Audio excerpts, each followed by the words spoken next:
Bonjour à tout le monde, merci à Dieu. Ça va, vous êtes bien cet après-midi? Bon, au Seigneur, on est bien, vous savez pourquoi? Parce qu'on est rassemblés au nom de Jésus. Et parce que lorsque nous sommes réunis en son nom, nous avons la garantie que lui est présent. Et c'est parce qu'il est là que cette réunion a une grande valeur. Jésus est au milieu de nous. La Bible, la parole de Dieu, lettre d'amour du ciel va être ouverte et Dieu va nous parler. Nous nous souvenons ce que Jésus a dit à cette femme qui avait pris le temps de laisser ses occupations domestiques pour venir au pied du Christ et écouter sa parole. Jésus lui a dit: tu as choisi la bonne part, celle qui ne sera pas ôtée. Et je crois sincèrement qu'à chaque fois que nous prenons le temps de venir au pied du Christ pour écouter sa parole, nous faisons le bon choix. Est-ce que vous y croyez? Amen. Que Dieu soit béni et glorifié. Donc je suis content de voir ce beau local que Dieu vous a accordé, l'œuvre de Dieu et l'œuvre de Dieu. C'est à lui.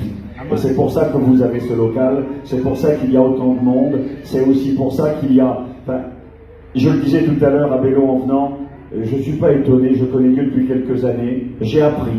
Vous savez, à l'école de Dieu, on apprend. Et cet après-midi, j'ai appris à voir sa fidélité, sa grandeur. Nous aussi, on a acheté un terrain il y a quelques années, là où j'ai été pasteur pendant un peu plus de 20 ans. On n'avait pas de local. À un moment donné, on s'est retrouvé à la rue et on était bien ennuyés. Et je suis allé voir le maire, je lui ai ouvert mon cœur, j'ai dit: monsieur le maire, je lui ai dit: on ne sait plus où aller, il faut trouver une solution. Et le maire m'a dit: j'ai une solution, je vais vous vendre un terrain. Et je dis: monsieur, on n'a pas beaucoup d'argent, vous inquiétez pas, combien est-ce qu'il vous faut? Combien est-ce qu'il me faut? Il m'a dit: on va vous vendre un morceau du terrain de football, 2300 mètres. Le vestiaire, ça vaut comme partout, assez cher aujourd'hui, 30 000 euros. C'est bien, monsieur? Je dis: monsieur, ça va aller, 30 000 euros. Et donc on avait un peu d'argent de côté, on a acheté le terrain qui aujourd'hui vaut peut-être 250 000, 300 000 euros, je ne sais pas. On a acheté 30 000 euros. Le monsieur m'a dit: et pour les frais de géomètre? Je dis: monsieur, on ne peut pas. Bon, c'est pas grave, je paye le géomètre. Dieu est grand, vous savez, c'est son œuvre. Dieu pourvoit et Dieu permet qu'on ait ces locaux, ces bâtiments, parce que au-delà des bâtiments, c'est un moyen de répandre l'évangile et c'est le témoignage de l'amour de Dieu. Vous savez, ici, dans l'endroit où vous vous trouvez, eh bien, c'est un phare qui brille dans la nuit et qui rappelle à tous ceux qui sont autour qu'il y a de l'espoir, qu'il y a une solution et que Dieu les aime. Que Dieu soit béni. Donc merci à vos pasteurs de m'avoir permis d'être avec vous. Je suis heureux de pouvoir méditer la Bible et vous partager un mot de Dieu. J'aimerais qu'on puisse apprendre ensemble. Vous savez, nous sommes à l'école. Nous avions un professeur qui s'appelait Payon, Théôme Denis, qui disait souvent: je prêche depuis 50, 60 ans, il disait: je suis toujours un étudiant. Eh bien, il faut qu'on ait ce cœur de disciple, ce cœur pour apprendre. L'apôtre Paul pouvait dire: j'ai appris à vivre dans l'état où je me trouve. J'ai appris à être content. J'ai appris à vivre dans la disette, dans l'abondance. C'est assez particulier, ça. Il semblerait qu'on n'a pas besoin d'apprendre à vivre dans l'abondance. Eh bien si, parce que dans l'abondance, on peut faire des erreurs. Dans l'abondance, on peut oublier notre Créateur. Donc, on a besoin d'apprendre. Et cet après-midi, j'aimerais vous partager quelque chose que l'apôtre Pierre a appris, que nous avons aussi besoin d'apprendre. Alors, je n'ai pas la prétention de rien du tout. Je crois que certains savent ce que je vais dire. De toute façon, ce n'est pas une grande révélation. Mais néanmoins, c'est quelque chose qu'on a besoin de vivre et de nous appliquer à nous-mêmes plus que jamais. Il y a de cela, je ne sais pas, 7-8 ans, 5-6 ans, peut-être plus, j'ai été appelé pour prier pour une personne. Un homme m'a téléphoné, m'a dit: est-ce que tu peux venir prier? J'ai ma fille qui est malade et je vais vous dire la vérité. Je suis à l'école de Dieu comme tout le monde et j'ai eu besoin d'apprendre. Et quand ce garçon m'a demandé de venir prier pour sa fille qui avait un problème de santé, c'était une jeune maman, elle venait d'avoir un petit bébé, avec le respect que j'ai pour vous. Et quand je suis arrivé, avant que je vienne, je suis allé à reculons prier pour elle. Aller à reculons, ça veut dire, je ne voulais pas y aller. Je ne voulais pas aller prier pour cette jeune femme. Pourquoi? Parce que la jeune femme en question avait pris le mari de sa sœur. Elle a pris le mari de sa sœur et elle s'est mise avec cet homme. Elle a eu un enfant avec cet homme et elle était malade.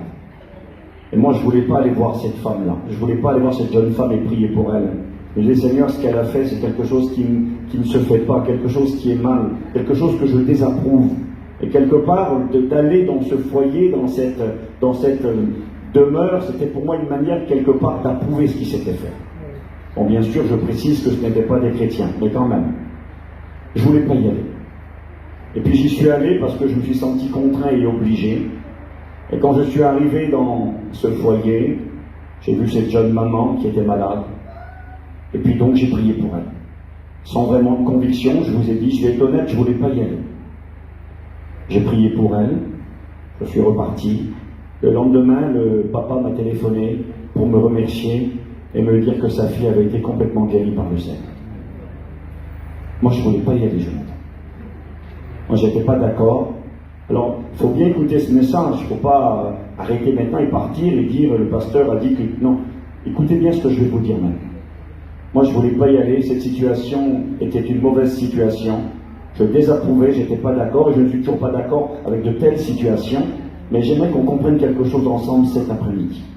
On va lire la Bible, d'accord? On va lire 2 passages dans l'Écriture. On va lire un premier verset qui est très court. C'est Jésus qui parle. Il parle des temps de la fin, il parle des temps qui sont les nôtres aujourd'hui. Nous sommes arrivés à l'époque où le Christ revient prendre son Église. Et que dit Jésus, parlant de cette époque? Il dit, Matthieu 24, verset 12, « Et parce que l'iniquité se sera accrue. » L'iniquité, c'est le péché, c'est le mal. Le mot iniquité, c'est le mot anomos, qui veut dire plus de loi, plus d'interdiction. Tout sera permis. C'est l'un des signes des temps de la fin.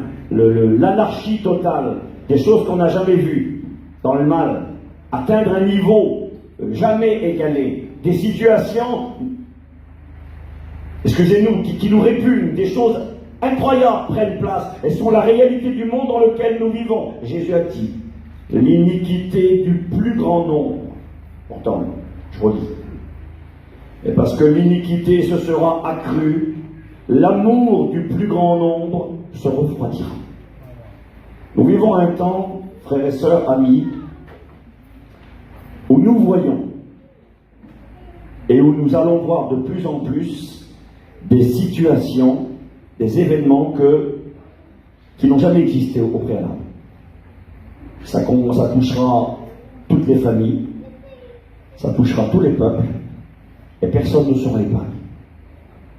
Qu'on soit un Espagnol, un Catalan, avec le respect que j'ai pour chacun, que l'on soit un Manouche, que l'on soit un Rom, que l'on soit un Français, un Chinois, un Espagnol, un Italien, il y a des choses qui prennent place et qui sont là aujourd'hui. Qui sont des abominations aux yeux de Dieu. Des scandales énormes qui touchent les familles. Nous sommes confrontés à ces situations. Parfois la question dans nos cœurs vient, qu'est-ce qu'on doit faire? Comment se comporter? Comment devoir réagir? La question m'a été posée dans mon cœur. Que dois-je faire? Dois-je aller dans ce foyer? Dois-je aller prier pour cette femme? Qu'est-ce que je fais? Et non, j'y vais pas, ça me plaît pas, je suis pas d'accord. Peut-être que le fait d'y aller va laisser croire aux gens que c'est rien. Et je savais plus quoi faire. Et me sentant contraint en tant que serviteur de Dieu, ne pouvant refuser, j'y suis allé, je le répète, m'attendant pas à voir quelque chose de particulier, j'ai prié par contrainte, je suis parti, et à mon grand étonnement, comme une gifle dans mon visage, le lendemain j'apprenais la guérison de cette personne. On va faire une deuxième lecture, et après on fera encore une petite prière au Seigneur, dans l'évangile des Actes, dans le livre des Actes, pardon, pas dans l'évangile, dans le livre des Actes, au chapitre 10. Alors on va lire à partir du verset 24 jusqu'au verset 29. Je vais lire assez rapidement. Actes des Apôtres, chapitre 10, verset 24. Ils arrivèrent à Césarée. Le jour suivant, Corneille les attendait et avait invité ses parents et ses amis intimes. Lorsque Pierre entra, Corneille, qui était allé au-devant de lui, tomba à ses pieds et se prosterna. Mais Pierre le releva en disant, « Lève-toi, moi aussi je suis un homme. » Et conversant avec lui, il entra et trouva beaucoup de personnes réunies. « Vous savez, leur dit Pierre, qu'il est interdit, défendu à un juif de se lier avec un étranger ou d'entrer chez lui. » Et là, écoutez bien ce que Pierre va apprendre. « Mais Dieu m'a appris. » C'est écrit. Un homme qui avait vécu avec le Christ pendant 3 ans et demi, qui avait écouté les plus grandes prédications, vu les plus grands miracles, va dire, mais Dieu m'a appris. Ça faisait pas longtemps, hein, ça faisait une journée ou deux, il venait d'apprendre. Mais Dieu m'a appris à ne regarder aucun homme comme souillé et impur. J'aime bien cette traduction qui dit, Dieu m'a appris à ne regarder aucune personne comme sale et que l'on ne touche pas. C'est pourquoi je n'ai pas eu d'objection à venir, puisque vous m'avez appelé. Je vous demande donc pour quel motif vous m'avez envoyé chercher. On fait une prière ensemble, que Dieu nous parle, qu'au-delà des mots, au-delà d'un discours, que cette parole puisse toucher nos cœurs et produire du fruit. Jonathan va prier pour moi et pour chacun d'entre nous. Nous te louons pour ta parole, Seigneur. Elle est esprit et vie, ta parole. Et nous voulons que tu nous apprennes cet après-midi à connaître ta volonté. Seigneur, merci de bénir ton serviteur, de l'ouvrir de ton esprit, Seigneur, afin que ta parole trouve le chemin de nos cœurs. Nous t'en supplions, Seigneur, parle-nous, Seigneur. Nous avons besoin d'entendre ta voix, dans le nom glorieux de Jésus-Christ. Amen. Merci, Seigneur. Voilà, que Dieu soit béni. Je vous disais donc que l'apôtre Pierre a eu besoin d'apprendre, bien qu'il ait vécu avec le Christ pendant plusieurs années. Il va apprendre à travers une vision. Il est en train de prier, de jeûner, un moment spirituel, et voici qu'il voit une nappe descendre du ciel remplie d'animaux, animaux purs et impurs. Parce que vous savez que les Juifs ne mangent pas, conformément à la loi de Moïse, n'importe quoi, n'importe comment. Il y a une sanctification dans l'alimentation, on appelle ça manger de cachère, et puis donc il y a des animaux qu'un Juif ne consomme pas. Et puis, il va voir une nappe descendre du ciel avec toutes sortes d'animaux, des animaux purs et impurs. Et puis quand les animaux vont se présenter devant lui, le Seigneur dira à l'apôtre, tue et mange. Et Pierre va répondre, mais Seigneur, non, non, il y a des animaux que je ne peux pas manger. Tu sais que jamais rien d'impur n'est rentré dans ma bouche, je ne peux pas consommer de tels aliments. Et Jésus va lui dire, ce que moi j'ai déclaré pur, ne le regarde pas comme impur. Et il va falloir que Jésus s'y reprenne à 3 fois. Pierre ne voulait pas se laisser convaincre, il avait dit non, c'était non. Et Jésus va dire, c'est pas toi qui as raison. Ce que moi je déclare pur, ne le regarde pas toi comme impur. Et parmi tous ces animaux, c'est intéressant, je ne vais pas m'arrêter sur Pierre, mais lorsque la nappe va descendre et qu'il verra toutes sortes d'animaux, vous lirez chez vous dans Lévitique chapitre 11, versets 13 à 15. Il est précisé différents types d'animaux qu'il était interdit de consommer pour un juif. Et parmi ces animaux, il y avait le corbeau et toutes les espèces qui lui sont associées. Et c'est intéressant parce que quand Jésus va rentrer dans la maison du premier païen qui va se convertir, ce monsieur s'appelle Corneille. Et une corneille, c'est un corbeau. C'est une espèce de corbeau. La corneille, ça existe, un oiseau noir, c'est un corbeau. Il est de la famille des corbeaux. Il va rentrer dans la maison du corbeau. Cette maison dans laquelle il n'est jamais rentré. Des gens qu'il ne fréquentait pas. Alors je ne sais pas comment je vais dire ça. Nous savons pour quelle raison les Juifs n'entraient pas dans la maison des païens. Parce qu'à l'époque biblique, les païens, une pratique était normale parmi eux. Je m'excuse, c'est une réalité aujourd'hui. C'était le mariage pour tous. Ça existait à l'époque biblique. On n'appelle pas ça un mariage.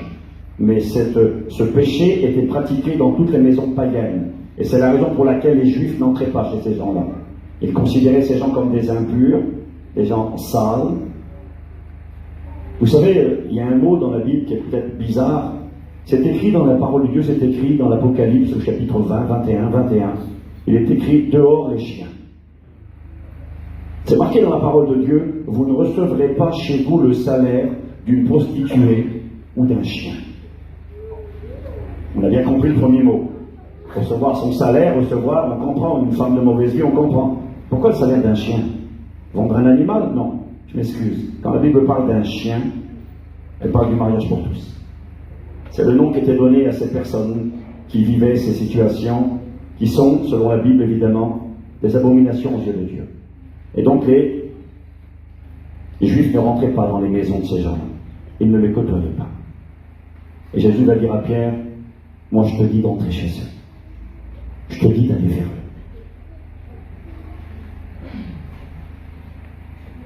Des histoires que nous lisons dans nos réunions assez fréquemment, sur lesquelles les pasteurs prêchent pour encourager les gens à venir à Dieu, rappeler les rétrogrades, sont les paraboles de Jésus et en particulier les paraboles que l'on trouve dans l'évangile de Luc au chapitre 15. Dans Luc chapitre 15, Jésus enseigne 3 paraboles. Il aurait pu en enseigner qu'une parce que les 3 disent la même chose. Il va enseigner la parabole de la brebis perdue. On va la lire rapidement. Il va enseigner la parabole de la pièce perdue. Et ensuite, il va enseigner la parabole du fils perdu.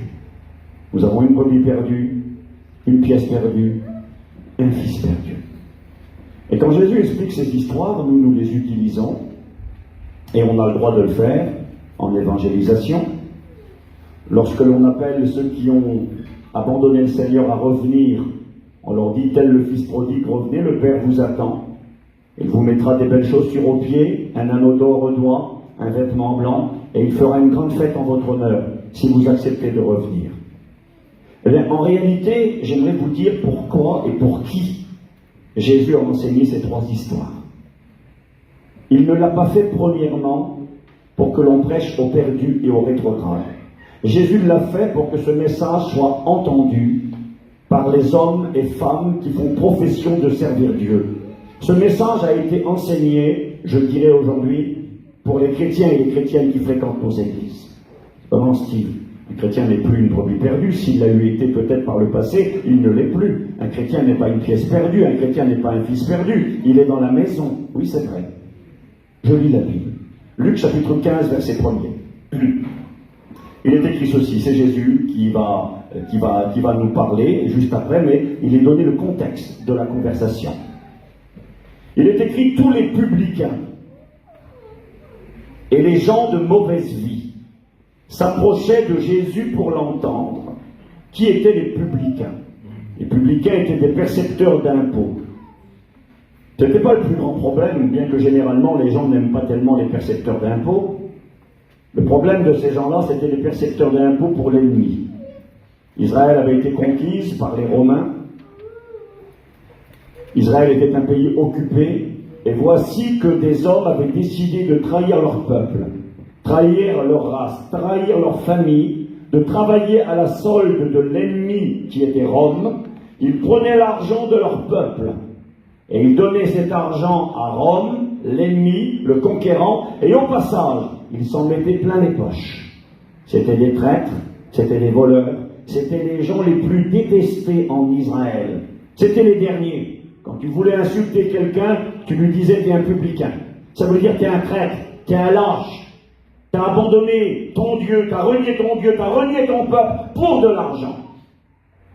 Pendant la Deuxième Guerre mondiale, certains hommes, et en particulier des Juifs malheureusement, avaient décidé dans les camps de la mort de servir les nazis avec la pression, l'oppression, avec les persécutions. Ils avaient décidé, et ils étaient très cruels.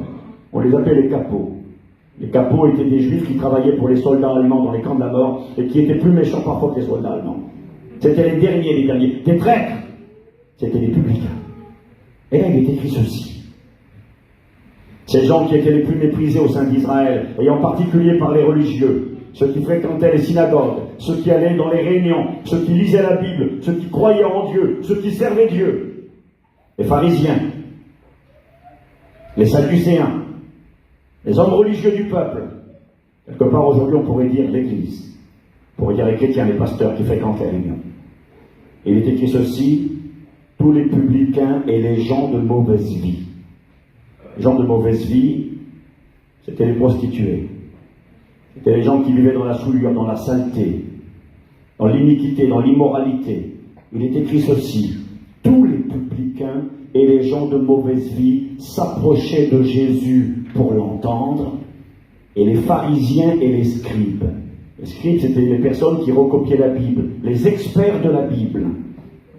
Les pharisiens, ça veut dire les séparés, ceux qui marchent dans la sainteté. C'est pas mal, c'est bien d'être un scribe, c'est bien de lire la Bible, c'est bien de connaître la Bible, c'est bien, il faut se sanctifier, il faut se séparer. Mais écoutez le problème. Les pharisiens et les scribes murmuraient contre Jésus. Et ils disaient, cet homme accueille les gens de mauvaise vie et il mange avec eux. On avait dit de Jésus, Luc 7, verset 34, qu'il était l'ami des publicains et l'ami des gens de mauvaise vie. Il mangeait avec eux. Et c'est quand ces murmures se lèvent que Jésus va enseigner les trois paraboles. C'est écrit, mais il leur dit ces paraboles. Quel homme d'entre vous, s'il a 100 brebis et qu'il en perde une, ne laisse les 99 autres dans le désert pour aller chercher celle qui est perdue, jusqu'à ce qu'il la retrouve. Puis lorsqu'il l'a retrouvée, il la met avec joie sur ses épaules.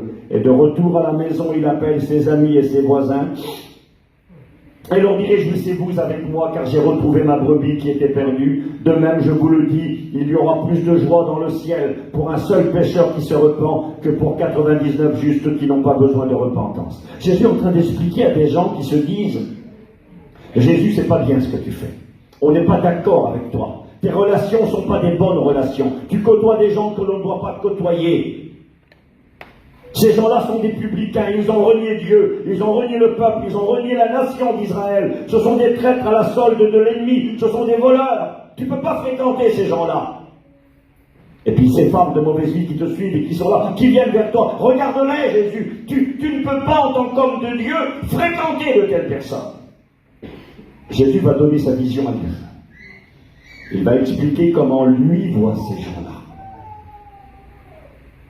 Nous, on voit des animaux impurs. On voit des personnes avec qui on ne peut avoir aucun contact, à distance, et encore. Des gens que l'on méprise, que l'on rejette. Je crois vraiment que ce message est un message pour vous et moi. C'est un message d'encouragement quelque part, parce que parfois au sein de ceux que nous aimons, de ceux qui nous entourent, il y a de ces hommes, de ces femmes, de ces jeunes filles, de ces jeunes garçons, qui se comportent comme des animaux. La Bible compare, Jésus dira, l'apôtre Pierre exactement dira, parlera de la truie qui retournait se vautrer dans le bourbier, du chien qui est parti manger, excusez-moi, Pierre le dira, ce qu'il a vomi. Il y a des choses qui nous repoussent, qui nous repugnent, et c'est normal. Mais que nous puissions réaliser pleinement cet après-midi la vision du Christ sur ces personnes-là.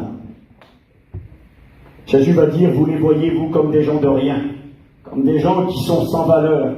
Moi, quand je les vois, il dira, je vois une brebis perdue pour 100. Un berger qui a 100 brebis, il en perd une. Il lui en reste quand même 99, mais il en a perdu une. Que fera-t-il? Il ira la chercher. Dans le désert, il laissera les brebis, jusqu'à ce qu'il la trouve. Jusqu'à... Peu importe le temps que ça coûtera, peu importe le prix à payer, l'effort à produire, il ira la chercher parce qu'il voit en elle une brebis. Alors un jour, j'ai réfléchi. Il aurait pu avoir écrit qu'il était allé chercher un bouc. Parce que c'est comme ça que nous voyons les gens du monde. Une brebis. Une brebis a plusieurs qualités. Elle donnait sa laine pour faire des vêtements. Elle donnait son lait pour faire du fromage, pour alimenter. Elle donnait sa chair. Et elle servait pour le pardon des péchés dans le temple. On prenait les brebis, on les sacrifiait, et à travers leur sang, on obtenait le pardon des péchés. Elles étaient d'un grand prix, d'une grande valeur aux yeux du peuple d'Israël. Et quand Jésus parle, ça interpelle. Comment? Mais non, Jésus, non, ça va pas. Tu me dis que ces gens-là, tu les compares à des brebis. C'est pas écrit, mais je serais pas étonné de penser que certaines personnes qui étaient présentes dans leur cœur se sont dit, c'est pas des brebis, c'est des boucs. Un bouc, ça sent mauvais, c'est sale. D'ailleurs, quand il y aura le grand tri dans Matthieu 25, le jugement des nations, il est écrit qu'à droite se trouvent les brebis, qui vont prendre possession du royaume, les bénis de Dieu, et à gauche se trouvent les boucs, qui vont être jetés dans l'état ardent de feu et de soufre, et quelque part c'est le regard que nous avons à l'égard des gens qui nous entourent, des gens qui ont des vies cassées, brisées, qui se sont souillés, salis. Jésus dit, ils sont pour moi une brebis précieuse de valeur, capable d'apporter quelque chose. Non, eux ne peuvent rien apporter, si ils peuvent apporter quelque chose. Et l'on m'a dit qu'hier soir, il a prêché sur Lévi, l'appel de Lévi. Lévi qui était lui-même un percepteur d'impôts, un publicain, un traître à la nation, un vendu, qui va devenir un choix insolite. Il va devenir l'un des 12 apôtres, mais pas possible. Une telle mission à un tel homme, confier une telle responsabilité, une telle charge à un homme comme celui-ci. Oui, c'est ce que Christ fera. Amen. Et Jésus aurait pu arrêter là. Il leur dit, vous voyez, si pour vous ils ne sont rien, pour moi ils sont semblables à une brebis précieuse qui a été perdue pour un homme qui possède un troupeau de 100 brebis. Et Jésus continuera. Il dira, ou quelle femme, le 15, verset 8. si elle possède 10 drachmes, c'était des pièces d'argent, 10 pièces d'argent. Cette fois-ci, on n'a plus 100. Au départ, c'est 100 brebis, il en perd une. Là, on a une femme qui a 10 pièces. On va descendre. Ou élever le niveau, plus exactement. Descendre le chiffre pour élever le niveau. Ou quelle femme, si elle a 10 pièces d'argent, et qu'elle en perde une, n'allume une lampe, ne balaye la maison, ne cherche avec soin, jusqu'à ce qu'elle la retrouve. Oui, cette parabole, parfois, on la prend on l'explique d'une mauvaise manière quelque part. On peut le faire, ça ne me dérange pas du tout. On parle d'un chrétien qui a perdu quelque chose, alors on dit il faut allumer la lampe, il faut allumer la parole de Dieu, il faut nettoyer, il faut balayer, il faut fouiller dans sa vie. Oui, on peut le faire, mais quelque part ici, c'est pas ce que Jésus dit. Jésus ne parle pas d'un chrétien qui a perdu quelque chose. Vous savez c'est qui la pièce dans l'histoire et c'est qui la femme? Jésus va dire, quelle femme, si elle a perdu 10 pièces d'argent et qu'elle en perde une, n'allume une lampe, ne balaye la maison, ne cherche avec soin jusqu'à ce qu'elle la retrouve. Lorsqu'elle l'a retrouvée, elle appelle ses amis et ses voisines et dit réjouissez-vous avec moi car j'ai retrouvé la drachme que j'avais perdue. De même, je vous le dis, il y a plus de joie devant les anges de Dieu pour un pécheur qui se repent. La femme dans l'histoire, c'est pas un chrétien qui a perdu quelque chose. La femme dans l'histoire, c'est Jésus lui-même. C'est Dieu. La pièce perdue, c'est une âme. La pièce perdue, c'est un publicain. La pièce perdue, de grande valeur, c'est une femme de mauvaise vie. Alors écoutez, je vais vous expliquer un petit peu. Il semblerait que cette histoire de cette femme qui a 10 pièces qu'on a perdu une, c'est l'histoire d'une jeune fille qui est fiancée. Et qui a reçu de son fiancé un collier qu'elle devra porter le jour de son mariage. C'était quelque part un présent, une offrande, quand un jeune homme était amoureux d'une jeune fille. C'est une histoire d'amour. C'est l'avenir des hommes et des femmes, fonder un foyer. Cette jeune fille a trouvé l'homme de sa vie, il lui a fait un cadeau, c'est son fiancé, lui a offert un collier qu'elle devra mettre sur son front le jour de son mariage. Un collier qu'on accrochait sur le front avec 10 pièces en argent. Et quelque part dans cette histoire qui paraît bien simple, une femme qui perd une pièce, c'est une manière de dire que son avenir est compromis. C'est une manière de dire que son histoire d'amour est compromise. C'est une manière de dire que son mariage peut-être ne pourra pas avoir lieu. On a au début une histoire d'amour d'un berger qui aime une brebis. Et nous savons quand nous lisons la Bible que les bergers étaient capables d'aller loin par amour pour les brebis. Nous avons David qui combattra contre le lion et l'ours pour sauver une brebis. Incapable d'aller très très loin par amour. Un acte de folie qu'un berger seul peut comprendre. Ici nous avons l'histoire d'une jeune fille qui est fiancée, qui aime son fiancé, qui a préparé son avenir et qui quelque part se trouve dans le compromis, dans une situation très compromettante et très embêtante. Alors elle va mettre tout son cœur, elle sait que c'est son mariage qui est en jeu, elle va fouiller parce qu'il y a une histoire d'amour. Et quelque part Jésus, en utilisant cette histoire, il est en train de dire à ceux qui l'écoutent et qui ne sont pas d'accord avec ce que Jésus fait, qui ne sont pas d'accord avec la manière de faire du Christ, les gens avec qui il mange, avec qui il passe du temps, les gens avec qui il accepte en sa présence. Il est écrit qu'il les accueillait, il les recevait, il les acceptait, il prenait du temps, il était devenu leur ami. Je vais vous dire quelque chose cet après-midi. C'est pas parce qu'on est là, dans le mot ami, il y a le mot amour. C'est pas parce qu'on est ami de quelqu'un qu'on va accepter et qu'on approuve tout ce qu'il fait. Ça, il faut le comprendre. C'est ça le problème qu'on a. Ça veut dire que pour nous, si on côtoie une personne, si on parle à une personne, si on mange avec quelqu'un, c'est parce qu'on est d'accord avec. Non, on peut ne pas être d'accord. Et au contraire, quand on est un vrai ami, il sait dire non. Un vrai ami, il est capable de te dire la vérité. Il est capable de dire ça, ta manière de faire ne convient pas. Ta manière de faire ne va pas. Mais parce que c'est ton ami, parce que tu l'aimes et que tu lui dis la vérité, mais parce que tu l'aimes, il t'écoutera. Amen. Nous avons ici le Christ qui va comparer cette fois-ci le publicain, les femmes de mauvaise vie, à une pièce d'argent d'une grande valeur, plus qu'une valeur matérielle, mais une valeur sentimentale et un grand symbole. Le berger qui aime la brebis, c'est merveilleux. La brebis qui peut devenir utile et de grande valeur, c'est merveilleux. Mais cette fois-ci, il s'agit d'une histoire d'amour entre un homme et une femme, entre une jeune fiancée et son fiancé. Et Jésus est en train de dire, ces gens que vous méprisez, qui sont sans valeur pour vous, j'ai décidé d'en faire mon épouse. J'ai décidé de me fiancer. Je vais la sanctifier, je vais la laver, la purifier. Vous savez, il y a des paroles étranges dans la Bible. Lorsque Dieu parlera au prophète et il dira, va dans tel endroit, prends une femme prostituée et prends-la pour femme. prophète va obéir. Tu la paieras, c'est une esclave. Tu vas la payer, tu en feras ta femme. Ça peut paraître scandaleux, mais c'est ce qui s'appelle la grâce de Dieu. Nous étions cet esclave sur le marché des esclaves, vendus au péché, chacun à son niveau. Et Jésus a jeté son regard sur nous. Il a vu dans cet esclave, sur le marché des esclaves, il a vu sa fiancée. Il a vu ce que nous pouvions devenir. Et là, Jésus est en train de dire à ces gens religieux, quelque part en train de nous le dire à nous aussi aujourd'hui. Alléluia. Faites attention à votre vision, à votre regard. Comment vous regardez les gens qui vous entourent? Comment vous regardez les perdus? Les gens aux vies dépravées, les gens aux vies cassées, les gens aveuglés. J'ai noté ceci, moi. Qu'aurions-nous fait devant la Samaritaine qui avait eu 5 maris et qui vivait avec un homme qui n'était pas le sien? Il est écrit que les apôtres étaient étonnés de voir Jésus parler à une telle femme. Non seulement une Samaritaine, mais avec une vie bien dépravée. Qu'aurions-nous fait avec cette femme adultère que la multitude avait amenée devant le Christ? Et puis elle la voilà au sol et on va la tuer. Et puis les pierres à la main, prêts à la terrasser, à lui enlever la vie. Elle avait commis adultère, prise en flagrant délit, dit l'Écriture, on va la tuer. Et on dit à Jésus, alors Jésus, qu'est-ce que tu dis toi? Qu'est-ce qu'on fait avec de telles femmes? Qu'aurions-nous fait? Je crois que la pierre, on l'aurait jetée. Je crois. Jésus s'abaisse devant elle, il écrit sur le sol, qu'est-ce qu'il écrit? Je ne sais pas. Jésus se relève. Et puis tous ceux qui voulaient la tuer étaient partis, et le seul qui avait le droit de la tuer, c'était lui. Jésus a dit que celui qui est sans péché jette la première pierre. Lui pouvait le faire. Il était sans péché. Amen. On a pu prendre la pierre, puis l'acheter, et il la regarde, et lui dit, va.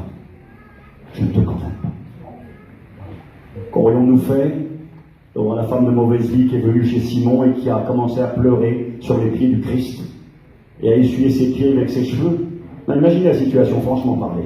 Tu es un serviteur de Dieu qui pousse chez un frère, là. Je sais pas, tu es assis à table ou sur le canapé. À l'époque, on mangeait allongé. Bon, Jésus il est allongé, il est en train de manger chez cet homme qui s'appelle Simon, et tout d'un coup, une femme entre, que tout le monde connaît, pas pour une bonne réputation, mais pour une mauvaise réputation. Elle est la femme de mauvaise vie. Elle pleure sur les pieds de Jésus, elle commence à les essuyer, à les embrasser. Ça serait gênant, non, Jonathan? Déjà, ça serait gênant en toutes circonstances. Et je vous fais une confidence, parce que la semaine dernière, j'étais en Turquie, et les copains m'ont dit, Steve, fais cirer tes chaussures. J'ai jamais fait ça de ma vie, moi, et je voulais pas. Il y avait un homme qui était là, qui était... C'est vraiment gênant, c'est incroyable. Et il était là, le monsieur, c'est son métier, il est cireur de chaussures. Donc, c'est son gagne-pain. Et les copains m'ont dit, vas-y, il y a un garçon qui veut cirer ses chaussures. Il m'a dit, vas-y, je te paye, vas-y, fais cirer. Alors, je voulais pas. Bon, je dis, allez, vas-y, les chaussures étaient pleines de poussière, j'ai tendu mon pied. Comment j'ai été gêné de voir cet homme à genoux devant moi nettoyer mes chaussures. Ah, je peux pas vous dire comment ça se faisait devant moi, mais pas possible. Un homme à genoux devant moi, en train d'essuyer, mais ça m'a gêné, c'était une affaire terrible. Je comprends pourquoi Pierre voulait pas que Jésus lui lave les pieds. Et là, une femme qui vient, qui commence à pleurer, caresser tes pieds, les embrasser. Excusez-moi, hein. Lui met un coup de pied, attends, qu'est-ce que tu fais? C'est pas possible. Qu'est-ce que vont dire les gens? Mais tu laisses faire ça. Et c'est écrit, Jésus savait à quoi pensait cet homme. Cet homme a dit en lui-même, si cet homme était prophète, il saurait de quelle espèce. C'est même plus un humain, c'est une espèce. De quelle espèce est cette femme? Et Jésus va lui raconter l'histoire du pardon. Un homme devait telle somme, l'autre devait une somme bien plus grande, qui l'aimera le plus? Il va dire, toi, cette femme, je suis rentré chez toi, tu m'as pas donné de l'eau pour me laver les pieds. Elle les a baignés de ses larmes, elle les a essuyés avec ses cheveux, elle a beaucoup aimé, et je te le dis, ses nombreux péchés sont pardonnés. Alléluia. J'avance avec vous. Jésus aurait pu arrêter là. Il est en train de comparer ces parias, ces rebuts de la société, excusez-moi, ces déchets humains, il est en train de les comparer à une brebis précieuse de grand prix qui peut être utile à Dieu. Il est en train de les comparer à une histoire d'amour d'une jeune fille qui aime un jeune homme, un mariage. Et là, Jésus ira plus loin. Peut-on aller plus loin? Je crois qu'il leur avait déjà donné beaucoup de valeur. Une brebis sur 100. Une pièce sur 10. Et là, le niveau est plus haut. Un enfant sur 2. Un fils. Aimer un animal, il y a des gens qui aiment beaucoup les animaux. concevoir, on est capable de faire des choses par amour pour un animal que l'on aime, capable de payer un vétérinaire très cher, capable de faire des choses. Aimer sa fiancée, vous savez, on aime sa femme, son épouse, mais quand on est fiancé, c'est un amour qui est très particulier. Je me souviens des kilomètres que j'étais capable de faire pour voir ma fiancée, c'était rien, c'était tellement facile, l'amour me donnait des ailes. Mais cette fois-ci, c'est l'amour d'un père pour un fils. Et je crois que là, c'est le plus haut niveau. On peut aimer un animal, on peut aimer son épouse, sa fiancée, et vous savez, aimer ses enfants. C'est encore un amour différent. Parce que malheureusement, il y a des citoyens où il y a eu des divorces, des séparations. On ne peut pas divorcer d'un enfant. On ne peut pas divorcer de son fils ou de sa fille. Ton fils sera ton fils, ta fille sera toujours ta fille. L'amour que l'on porte pour ses enfants. Et là, Jésus continue, et il dit encore, un homme avait 2 fils. Je voudrais peut-être une brebis sur 100. Vous savez ce que Jésus est en train de dire à ces gens qui l'écoutent, à ces gens religieux, et peut-être à nous aussi aujourd'hui? Il est en train de leur dire, je les aime, tel un berger qui aime sa brebis. Je les aime, tel une fiancée qui aime son fiancé. Je les aime, tel un père qui aime son fils. Il est en train de leur dire, je les aime, je les aime, je les aime. Et moi, je n'ai pas votre vision à vous. Et là, il continue. Il dit encore, un homme avait 2 fils. Le plus jeune dit à son père, mon père, donne-moi la part de bien qui doit me revenir. Et le père leur partagea son bien. Peu de jours après, le plus jeune fils, ayant tout ramassé, partit pour un pays lointain, où il dissipa son bien en vivant dans la débauche. La débauche, c'est la souillure, c'est la luxure, la saleté. Lorsqu'il eut tout dépensé, une grande famine arriva dans le pays, il commença à se trouver dans le besoin, il alla se mettre au service d'un des habitants du pays, il devient un esclave, un moins que rien, qui l'envoya dans les champs garder les pourceaux. Il aurait bien voulu se rassasier des carouges que mangeaient les pourceaux, mais personne ne lui en donnait. Et en rentrant lui-même, il se dit, combien de mercenaires chez mon père ont du pain en abondance, et moi, je meurs de faim. Moi, j'aurais écrit à côté, tant mieux pour lui. Tant mieux. Il a déshonoré son père, il a mangé les sous de son père, il a brisé le cœur de son père, et il s'est souillé dans la souillure, la saleté, et il est dans la misère, tant mieux pour lui. Tant mieux pour lui, si c'est pas votre fils à vous. Ah oui. T'as vu ce qu'il a fait, son fils, là, il est en prison. Ah ben, il mérite bien, il a bien cherché. T'as vu son fils, l'état qu'il est, t'as vu, il a eu un accident. Ah oui, mais c'est normal. C'est ton fils à toi qui a vu ça. Tu donneras ce que tu as, ce que tu n'as pas pour qu'il sorte de la prison. Il a fait un accident, tu t'en moques du véhicule. Est-ce qu'il a quelque chose, mon petit? Puis tu vas, puis tu pleures et tu le prends dans tes bras. C'est pas grave, le bout d'auto. Quand c'est l'autre, on a tout de suite fait le procès. Jésus est en train de dire à ces gens-là, ces gens que vous méprisez, qui sont sans valeur et qui valent rien pour vous, vous n'êtes même pas d'accord que je les côtoie, mais moi je ne suis pas venu appeler des justes à la repentance, mais des malades. Et ces gens-là, ils sont atteints de la maladie du péché. Et moi, je les aime. Et moi, j'ai un plan pour eux. Et moi, je suis capable de les laver, de les pardonner, de faire d'eux des brebis, de faire d'eux une fiancée qui deviendra mon épouse. Je suis capable de faire d'eux des fils.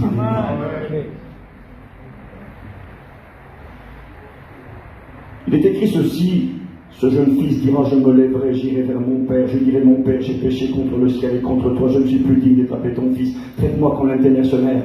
Il se levera et comme il était encore loin, je lis la Bible parce qu'elle est belle l'histoire, comme il était encore loin, oh, tellement loin, son père le vit et fut ému de compassion et courut se jeter à son cou et l'embrassa.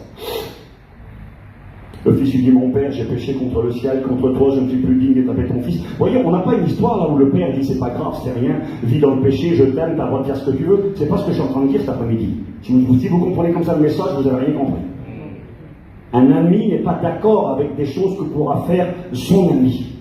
Mais il est son ami et il l'aime. Et il essaiera de l'aider, de lui parler, de l'éclairer. Nous voyons dans cette histoire un fils qui a fait des erreurs, qui a commis des fautes graves, mais un fils qui va comprendre, et surtout à travers l'attitude et l'amour de son père, qui va comprendre qu'il a encore le droit de venir et de revenir. Mais en changeant, évidemment, il est écrit, il va se repentir. Il dira, mon père, j'ai péché contre le ciel et contre toi, je ne suis plus digne d'étaper ton fils. Mais le père dit à ses serviteurs, apportez vite la belle robe, mettez-lui le bel anneau, les belles chaussures, écoutez bien, amenez le veau gras. Quand t'amenais un veau gras, c'était pas pour faire une grillade en famille. C'était pas une grillade avec 2-3 kilos. Le veau gras faisait 300-400 kilos, 500 kilos peut-être. Quand tu tuais le veau gras, c'était une manière d'inviter tout le village. Le père va dire, j'invite tout le village. Il y a de la joie dans les trois. Il y a de la joie pour la brebis retrouvée. Il y a de la joie pour la pièce retrouvée. Et là, il y a un fils qui revient. Et cette fête va être grandiose. On va inviter tout le village à se réjouir de cette situation. Il est écrit ceci. Amenez le veau gras, tuez-le, mangeons, réjouissons-nous, car mon fils que voici était mort. Il est revenu à la vie, il était perdu, et il est retrouvé. Ils commencèrent à se réjouir. Et là, je rappelle cette histoire. Jésus va mettre en lumière un garçon. C'est le deuxième fils, c'est l'aîné. C'est celui qui est resté dans la maison, c'est celui qui travaille pour le Père, c'est celui qui a une bonne conduite. C'est le chrétien évangélique qui fréquente l'Église, qui a été lavé, sanctifié, qui est en communion avec le Père, qui profite des biens du Père. C'est vous et moi peut-être aujourd'hui. Or, le fils aîné était dans les champs. Lorsqu'il revint et approcha de la maison, il entendit la musique et les danses. Il appela l'un des serviteurs et demanda ce qui se passait. Le serviteur lui dit, ton frère est de retour. Et parce que ton père l'a retrouvé en bonne santé, ton père a fait que le veau gras. Alors il se mit en colère. Et ça, c'est vous et moi.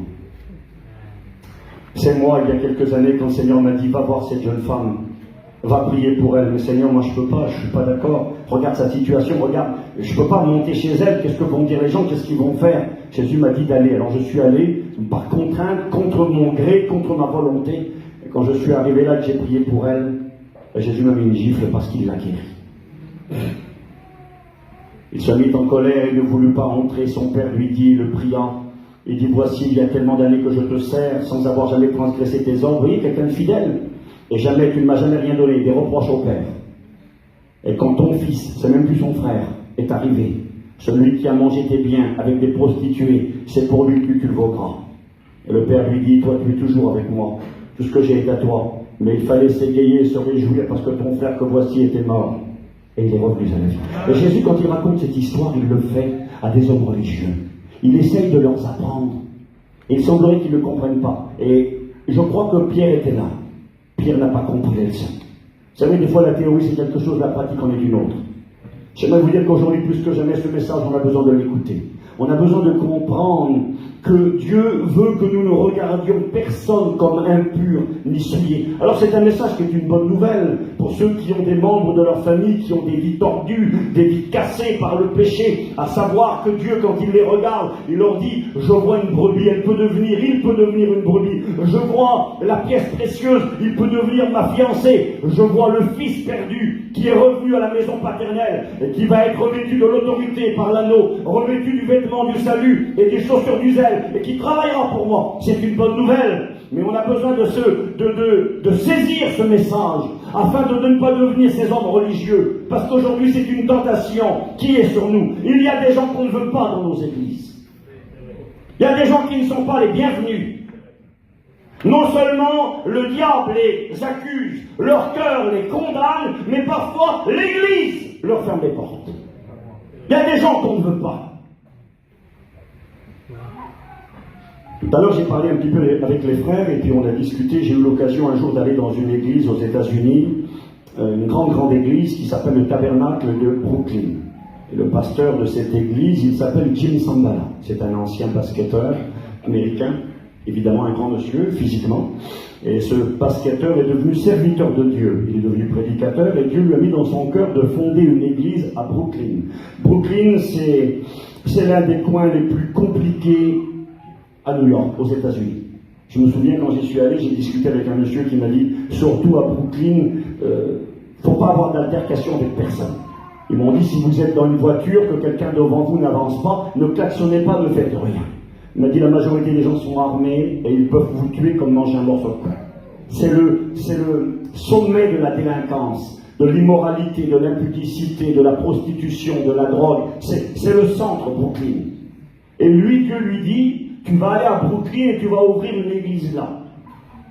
Alors il commence à faire cette petite réunion. Le dimanche, il est très courageux. Je ne sais plus combien exactement. Je crois qu'il faisait 4 ou 5 réunions le dimanche pour évangéliser les gens de mauvaise vie de Brooklyn. Et puis il travaille vaillamment. Et un jour, pendant qu'il est en train de faire la réunion, il explique. C'est la fin de la réunion. Il est fatigué, la journée a été longue. Et puis il voit un monsieur rentrer à l'intérieur de l'église et traverser l'allée. Lui, il est sur l'estrade, comme les frères, il est sur l'estrade, le pasteur Jim Sambala. Et puis il voit ce monsieur qui rentre, et quand il le regarde, il se dit c'est pas possible qu'il est dans celui-là. Il est habitué à le voir, c'est un monsieur qui vient faire la mendicité, c'est un drogué, il fait la mendicité devant l'église. C'est un drogué alcoolique, un déchet de la société. Il sent mauvais, il ne s'est pas lavé depuis je ne sais combien de jours. C'est un homme très répugnant. Et puis il est là, il le voit rentrer, puis il le connaît, c'est un embêtant. Tout le temps devant l'église, il sollicite les gens pour de l'argent, et quelque part quand il voit rentrer, il dit c'est pas possible, il va nous faire un scandale ce monsieur-là. Alors vous savez ce qu'il fait le pasteur? Il est assis sur l'estrade, et il fait semblant de prier. C'est terrible, hein? Il baisse la tête, et puis il fait mine qu'il est en train de prier, en voulant dire, oh là là, il est là. Il fait genre qu'il est en train de prier, il est en communion avec Dieu, et quand il regarde un petit peu, il le voit encore. Il voit qu'il continue à avancer. Puis à un moment donné, il est sur le devant, ce clochard, alcoolique, drogué, déchet de la société. Et quand il le regarde, il l'entend, parce qu'il est en train de l'appeler. Le monsieur, il est sur le devant, et il dit, pasteur. Et le pasteur, il est encore plus en communion avec Dieu, il est en train de prier. Et il prie pas, c'est pas vrai, évidemment. Il fait semblant qu'il est en train de prier, il ne veut pas lui parler, il ne veut pas le voir. Il dit, ce monsieur-là, il va m'embêter, il fait semblant de prier. Et puis, à un moment donné, l'un des membres de l'église appelle le pasteur, et dit, pasteur, il vous appelle. Le monsieur qui est en bas veut vous voir. Il dit, c'est pas possible. Alors il descend les marches d'escalier, il fouille dans sa poche, il cherche un billet, un petit billet de $5. Il prend le billet, il s'approche de lui, et à distance, parce qu'il sent vraiment très très mauvais. Il prend le billet, puis il lui tend comme ça. Allez, prends tes $5, il va t'acheter 1 litre. Tiens, il lui tend le billet, oui, écoute, fous-moi la paix, excusez-moi, laisse-moi tranquille. Toi, je veux pas de toi ici, tu m'intéresses pas. Prends ton billet et dégage. Et l'histoire nous dit que le clochard qui sentait si mauvais a regardé le pasteur, les yeux pleins de larmes, il a dit, pasteur, je ne veux pas vos $5. Je ne veux pas acheter d'alcool, je veux Jésus.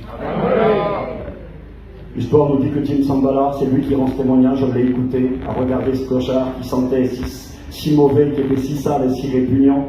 Il voyait en lui un drogué, un alcoolique, une épave, un déchet humain. Et tout d'un coup, il a commencé à le voir avec le regard du Christ. Il a vu la brebis qu'il pouvait devenir. Il a vu la pièce précieuse. Il a vu que cet homme était appelé à devenir membre de l'Église. Il a vu le fils qui revenait, qui sentait le cochon et qui était sale, affamé. Il l'a vu. Et vous savez ce qu'il a fait? Il l'a pris dans ses bras. Il n'a plus senti l'odeur nauséabonde. Il n'a plus senti l'odeur répugnante. Il a vu cet enfant de Dieu bien-aimé que Dieu aimait. Et il l'a pris dans ses bras, il l'a embrassé. Et il a commencé à prier pour lui. Et quand il a prié pour cet homme, ce clochard, il disait, je priais plus pour moi que pour lui. J'avais honte. J'avais honte de mon cœur, de mon attitude, du rejet, du mépris que j'avais à l'égard de cet homme. Et Jim Sambala, ce jour-là, a appris à ne regarder personne comme souillé bien pur. Il a continué son travail. Il a eu 1000 membres, 2000 membres, 10 000 membres, 16 000 membres. J'ai été dans son église, 3 cultes le dimanche, 6 000 places, c'est trop petit. Il y a un culte à 9 h, un culte à 11 h, un culte à 2 h, de toute la journée des cultes, parce qu'il y a des milliers de personnes sur qui les gens ont mis une étiquette. Drogués, alcooliques, divorcés, immoralité, prostituées, ce que vous voulez. Mais il avait appris à avoir le regard du Christ. Et nous avons besoin plus que jamais de ce regard. Je vous le promets que c'est vrai. On n'a pas le droit, on n'a plus le droit de dire à quelqu'un, t'as pas le droit de venir à la réunion chez nous. Chemin de facilité, va chez l'église sédentaire à côté, c'est mieux.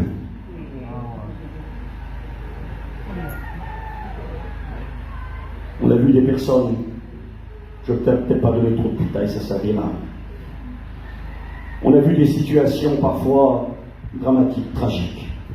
Le regard de Dieu.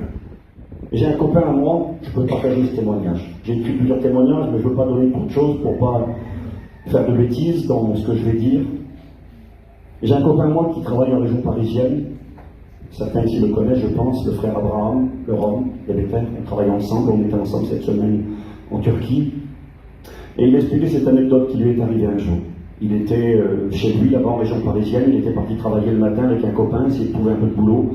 Et puis quand il était dans le camion avec son collègue, dans son cœur, le Seigneur lui a dit, Abraham, il faudrait que tu ailles sur cette place, une place de voyageur, une place désignée. Il faudrait que tu ailles sur cette place, parce que j'aurais voulu que tu ailles parler à quelqu'un là-bas.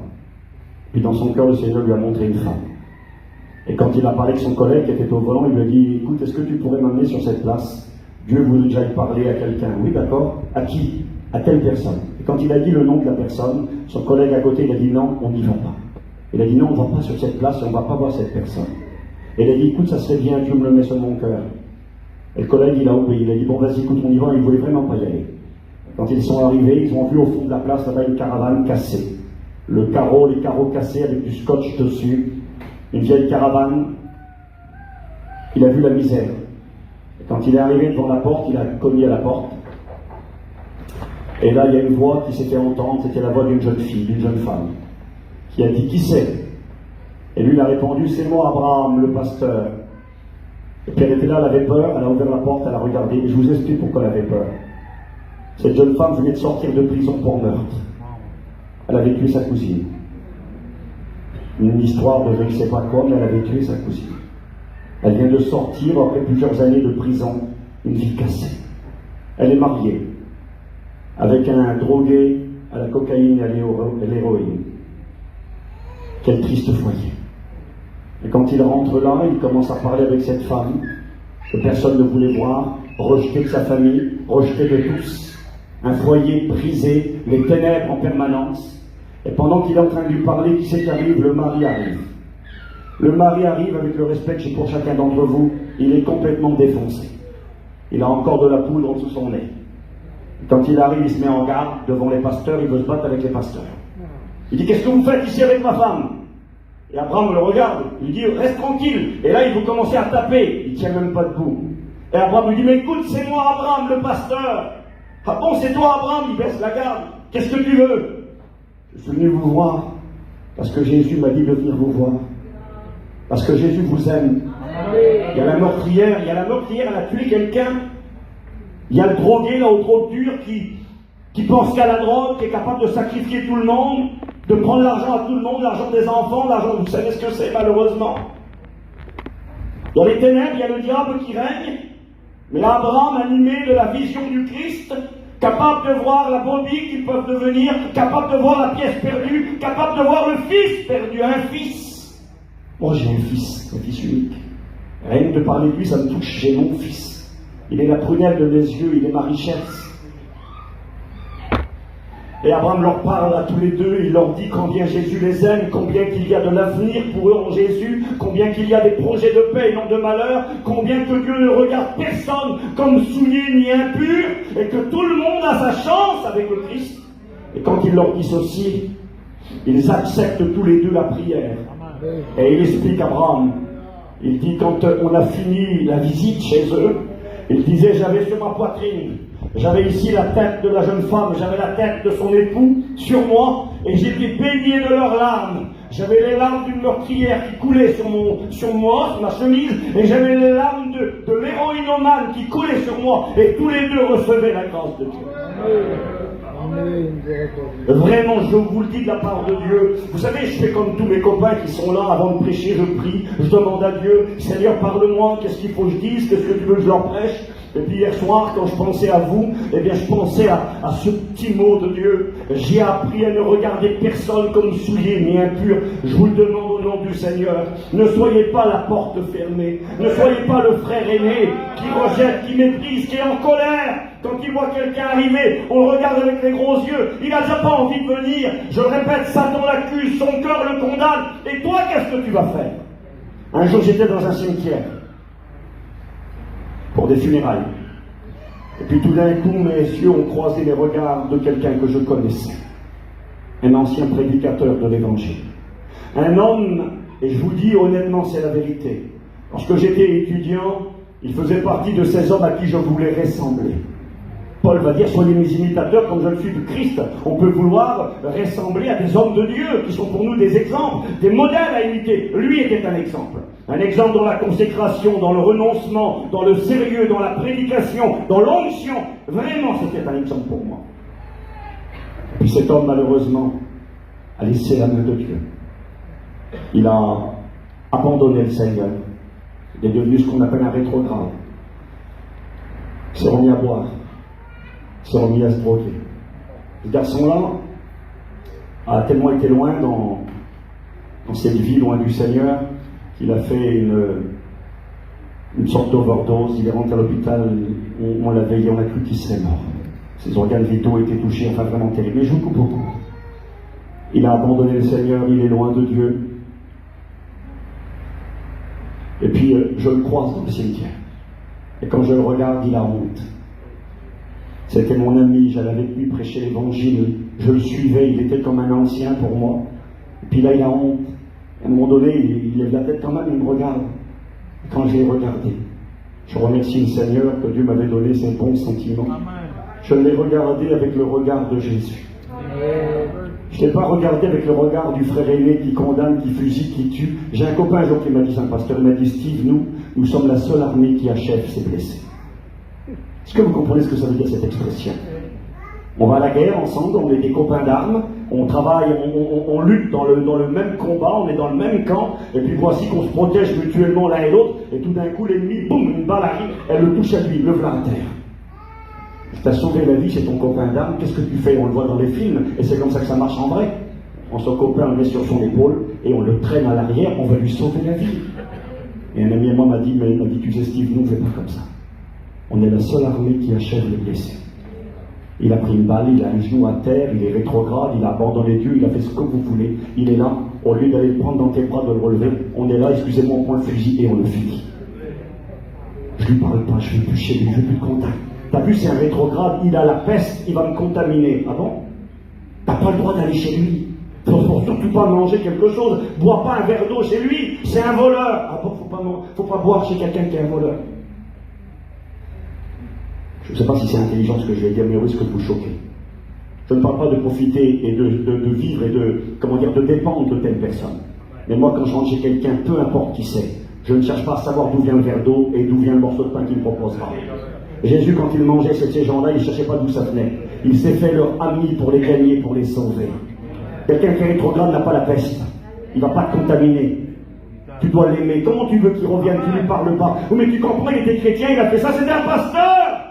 Aujourd'hui, c'est un drogué, tu ne te rends pas compte? Il tape sa femme, il est dans la vie. Oui, quand je l'ai vu dans le cimetière, je l'ai regardé sans lui parler. Il a fondu en larmes. Il a fondu en larmes devant moi, je lui ai rien dit. Il est venu près de moi, je l'ai embrassé. Oui, je l'ai embrassé, et je l'ai pris dans mes bras, et je lui ai dit ça à l'oreille. Et je lui ai dit, je ne suis pas le grand frère de l'histoire du fils prodigue. Je ne suis pas le grand frère. Le grand frère, il n'était pas content, le grand frère, il fusillait le petit frère. C'était même plus son frère, de toute façon, ton fils. Je l'ai embrassé. Je lui ai dit, je suis content de voir. Vous savez, je vais finir le message pour cet après-midi, il est 5h10. Vous devez rentrer chez vous, il faut être raisonnable. Regardez un dernier verset, puis on va prier le Seigneur après. Dans 1 Corinthiens, chapitre 6. Franchement, je le crois sincèrement. C'est un message pour tout le monde. C'est un message pour aujourd'hui. Puis peut-être que c'est un message particulier pour l'Église d'ici de Montpellier. Dans 1 Corinthiens, chapitre 6, verset 9, l'apôtre Paul va mettre l'équilibre. Il va appeler le mal mal. J'ai noté ça parce que parfois, certains pourraient mal comprendre ce que j'ai dit. J'ai marqué, je ne vous demande pas d'approuver le mal, ni de faire comme si rien n'était. Alors il faut approuver, alors c'est pas grave. J'ai jamais dit ça. C'est très grave. Le péché c'est grave, l'impudicité c'est grave, ça sépare de Dieu et ça emmène en enfer, ça détruit des familles, ça détruit des foyers, et on dénonce le péché, on combat le péché, mais on aime les pécheurs. Amen.